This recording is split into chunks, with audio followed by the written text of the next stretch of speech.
Alexander Volkanovski recently made a video with Australia's main event, breaking down his fight against Islam Makhachev to promote his upcoming fight with Yair. While his breakdown is definitely worth watching if you want to gain a better insight into his strategy and mental state going into the Islam fight, Volk's breakdown also contains multiple false claims that need to be addressed and corrected. Volkanovski repeatedly claims that he was landing way more strikes than Islam on the feet. He makes his claim for round 1. We both got each other good. I landed, I think, a lot more, but yeah, obviously that takedown, him taking the back, you're going to have to give it to him. Again, like we knew going into that, was like, all right. That's why I even said to the crowd, don't worry, we're coming back. He might have got that one. And round 2. I'm quite comfortable in a lot of these exchanges where I'm the one landing, like whether it's leg kicks, body punches. And again, yeah, like, you know what I mean? I'm like landing so much more. I was pretty comfortable. Again, I know it was a very close round. You know, we both had a big moment there. But I felt like I landed a lot more there. Felt like that second round was mine, but anyway. However, even a preliminary glance at the fight statistics are enough to disprove this, and an in-depth analysis of the strikes landed proved that Islam actually got the better of the striking in the first 3 rounds. Throughout the course of his breakdown, Volkanovski also displays some interesting ideas about judging, insinuating that Islam should be docked points in the eyes of the judges for how he didn't get hit. Again, a lot of attacks, like you see him obviously trying to get away, and sometimes he feels not going away, he would like sort of turn him like, which I'm surprised the judges didn't care too much about that. You know what I mean? I feel like when someone's, you know, really reacting and like, you know, like sort of, I don't want to be disrespectful when I say it's like, not cowering, but literally doing this and like sort of ducking, closing their eyes and doing all this stuff, like that's a big reaction. I feel like that should score as well, you know what I mean? Rather than him landing a light little jab. See, that was obviously a big moment too. And that he should be awarded points for how he did.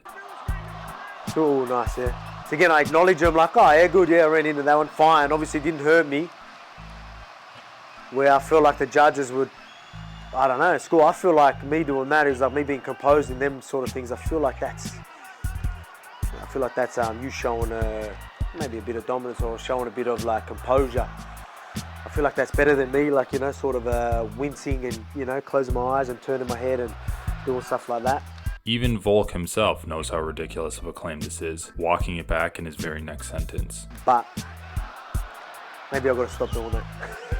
My coaches have told me, you've got to stop doing that.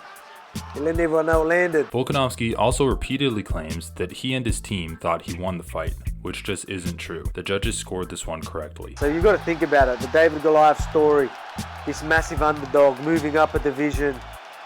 You know what I mean? Like the narrative going into this. In Australia, the moment, the talk of it all and all that type of stuff, and then how big of the event was, the crowd going nuts. And that's the moment, right? You're seeing the moment of the crowd like, whoa, that's why they just went absolutely nuts as soon as that buzzer went. Like, he did it. My obviously family and friends, he did it.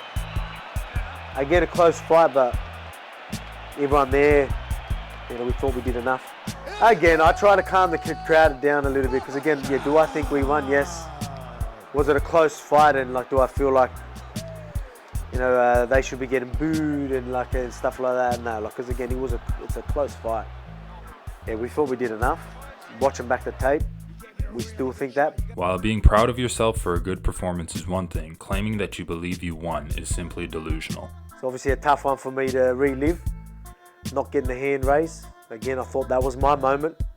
Why I took that challenge, so I could have this moment here in Australia in front of my family and friends and the world.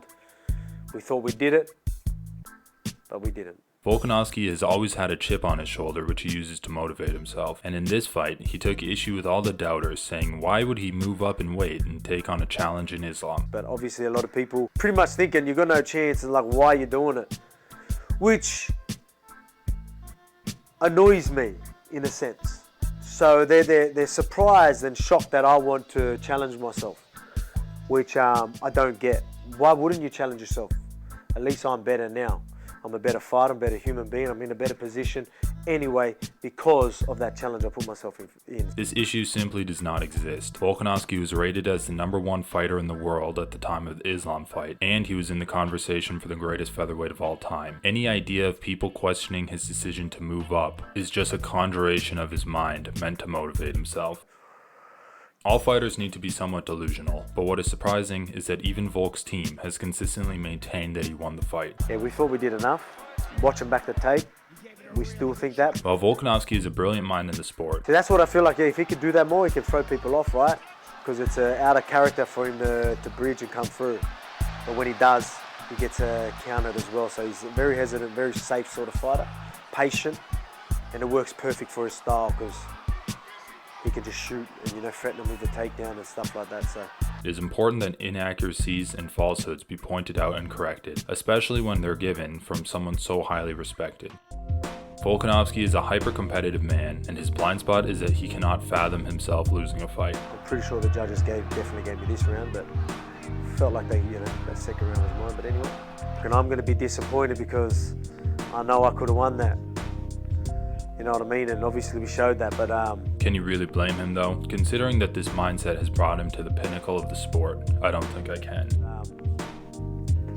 I'm not happy with just doing well, you know what I mean? Like I wouldn't be where I am if that was the case.